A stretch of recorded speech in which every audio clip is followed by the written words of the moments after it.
guys and it gets fat. After meat. After meat? Yeah. So, man, I made this hard for myself. So I told you guys this morning that I made this basket that I've been using as my backpack this week. One of the reasons I learned weaving, well, I've been learning weaving with a really, really wonderful woman, and I've been going to her house almost every single Friday, and she's been teaching me a little bit each week. And I might have even used some of the plants that you guys had. Down here there's some big leaf maple. Who is the big leaf maple that you can teach me? Nice, there's some big leaf maple. This is cedar. Who is our cedar? I guess. Oh. Oh, you, yeah. And there's some English ivy. All of you guys were part of that. I learned that this English ivy is like one of my favorite things to weave with. It's super, super strong and it's super flexible.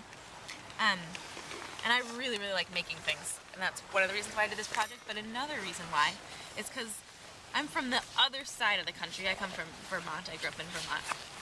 And the plants there are really different. And like Elle and I were talking about, we really like to learn from the place itself. And I found that this was one really, really great way for me to learn from the plants. I learned about their flexibility. I learned about how soft they were or how hard they were. The outside of this is made out of dogwood and it's so hard and it feels like a really stubborn plant. Anyway, I've had a lot of fun learning about it, and as I've been learning for myself, I've been teaching people, teaching my kids, the groups that I've had of kids, a little bit about weaving too. So what I've done is in the beginning of this semester, I built, with my friend Liam's help, this is kind of a miniature model of this. Maybe if I put it over here you guys can see it better. I built kind of an upside down frame of a basket, and it's kind of like this. And it's a little bit wrangly. It's made out of metal. So I made this outside structure, and then each week every single group of kids that I've been with has woven some into it. So at first we started with some sticks on the bottom, and we would look around and find different sticks and speak our gratitudes and weave them into the bottom. And that was way back in the beginning of this semester, which was like 3 months ago or so. And they did a little bit on the bottom. They started us off. And then some more people came and they wove with some other sticks and then some ivy, and there's some cattail, and there's some more ivy, and some groups like the ivy with the leaves on it, and some groups like to rip all the leaves off and make it really, really clean looking. Some people like to make it look more like they're enclosed inside and they've left the leaves. So it's kind of like a basket. It's kind of like a fort. And it's kind of like a tunnel. So there's 2 doors. There's one door that's on one side, and then there's one door that you can go all the way through to the other side, and it fits about 3 kids sitting inside it. It's pretty cool. And have any of y'all, raise your hand if you've woven before. What is that? Like, have you ever woven anything? Like that? Over and under? Yeah. Oh, over yeah, I and did under, that. under. You have? Cool. Nice. Well, it's pretty simple, especially, there's some more complicated ways to weave this. Like, this is pretty simple. This one definitely goes over, under, over, under, over, under. And then some of these get a little more complicated. They're kind of almost like braided. But what we're gonna do today is pretty simple. We're gonna pretend that this is ivy and that this is the basket we're working on.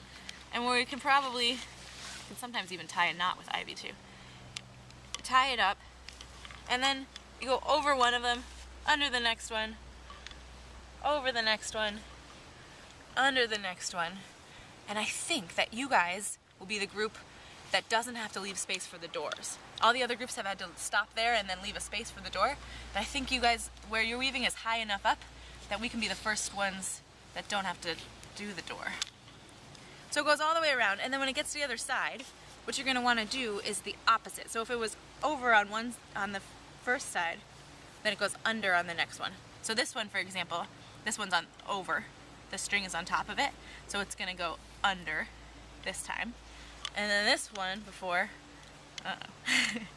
was under, so it's gonna go over this one. So they're always, the one on the bottom might go like this, and then the one on the top is gonna go like that. There was a pull in between that. Does that make sense? Yeah? Cool. So normally if you're weaving a basket, like when I was weaving this basket, you start with the base, you start with the bottom part, and there's these spokes that come up. So it's kind of like this. Uh-oh. It's a little hard because this is made out of metal, but you kind of usually weave it like this. And you weave around and around and around and up. But because we're making kind of a fort, it's upside down, and we're going to use gravity to help us, so we're weaving bottom all the way up to the top. And since you guys are actually my last field group, we're almost going to finish the whole thing. We might even finish the whole thing, which would be really cool. Each group has really wanted to be the ones that get to finish it. Maybe you guys will get to be the ones that finish it. So we're going to have different jobs. We've got all of the ivy that we've collected, some of the ivy that you guys pulled, some of the ivy that kids have pulled in the past.